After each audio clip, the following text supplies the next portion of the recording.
شاید به جرئت بتونم بگم شاید بیش از 50% جمیع بیماری هایی که از اینجا به پایین برای بدن اتفاق میفته ریشش تو همین ستاست. معما دارم طرح میکنم عملا. این یه چیزیه که پشت این یه چیزه. 50% گرفتاری ها. حالا به توضیح میدم، چون من ایمان سلسله‌جو، مشاور و مدرس طب اسلامی ایرانی و مدرس کالج بین المللی ابن سینا گرجستان هستم. MBA مدیریت طب اسلامی ایرانی رو هم از دانشگاه تهران دارم که میخوام بهت یه سری اطلاعات مهم بدم برای رفع یک عارضه‌ای که شاید بیش از 50% گرفتاری های میان تنه و پایین تنمون رو میسازه. بیا تا بهت درست حسابی توضیح بدم چه خبره. این چیه؟ این خلط است. این چیه؟ این پشت است.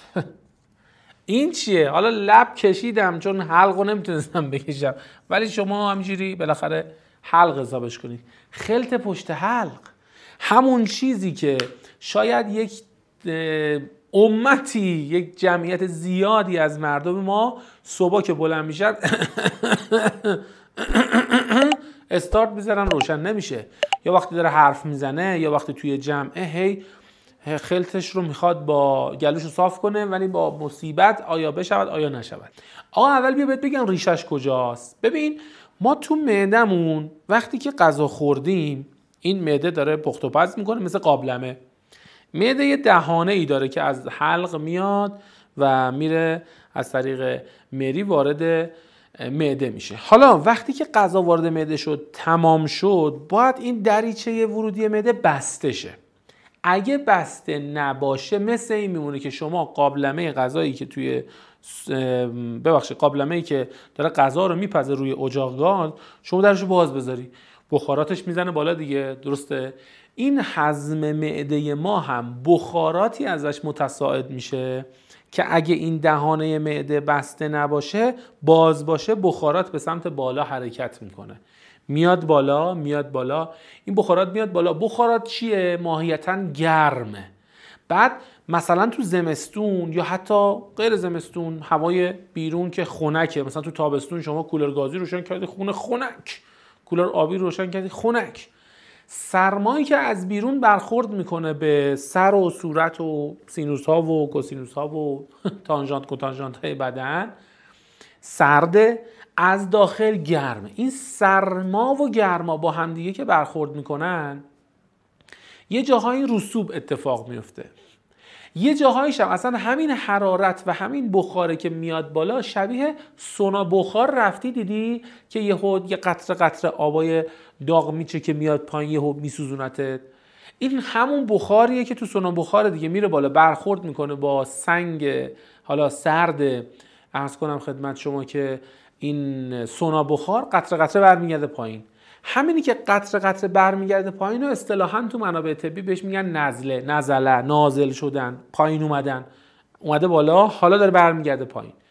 اینی که برمیگرده پایین 1001 گرفتاری میسازه. یکی از اون 1001 گرفتاری خلط پشت حلقه. باورتون نمیشه که یکی از اون گرفتاری ها همین تیروئیدی است که جمعیت سیل کثیری از ملت ما صبح لوتیروکسیل میخورن به خاطر تیروئیدشون. بررسی که میکنیم این یه طیف وسیع از لوتیروکسیل خورها، یعنی اختلال تیروئید دارها، همین خلط پشت حلق یا همین نزله رو دارن که عامل این به هم ریختگی تیروئید شده. حالا این که اومد اینجا میاد میتونه خیلی جا خوش بکنه، بویایی، چشایی، شنوایی، نمیدونم دهان و دندان، لثه ها، مشکلات دندان به وجود بیاره، لوزه ها، تیروئید. حالا برای بعضی ها که بعضی های خیلی زیادی هم هستن میاد خلط پشت حلق میسازه. این یک خلط فاسد یا عفونیه، یعنی باید از بدن دفع بشه، اما اینجا جا خوش کرده و ما فکر میکنیم میگیم اینجوری میکنیم یعنی انگار ردش کردیم. نه، این اینجا هست و به واسطه اون صعود بخارات و بعد دوباره برگشتنش به سمت پایین داره تکرار میشه. هی تو همچنان وقتی هر وقت غذا میخوری بخاراتش میاد بالا، دوباره برمیگرده پایین، دوباره میره بالا، دوباره تو هی ردش میکنی ولی دوباره داری میسازیش. چیکار کنیم؟ خب حالا الان من چیکار کنم از دست این خلط پشت حلق خلاص شم؟ خب عزیز، 2 تا محدوده اصلاح این اختلالات بهت میگم، چند تا هم تکنیک جزئی بهت میگم که مشکلت حل شه. ببین یادته بهت گفتم این بخارات از معده میزنه بالا، درسته؟ آفرین.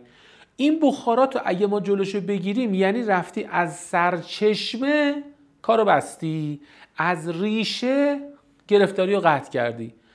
آز چجوری جلوشو بگیریم؟ یکی از معرکه های جلوگیری از صعود بخارات معده به سمت بالاتنه همون توصیه معروفیه که هم حکما خیلی ازشون شنیدین، هم تو منابع روایی خیلی ازشون شنیدین که میگه بعد غذا یه پر نمک بخور.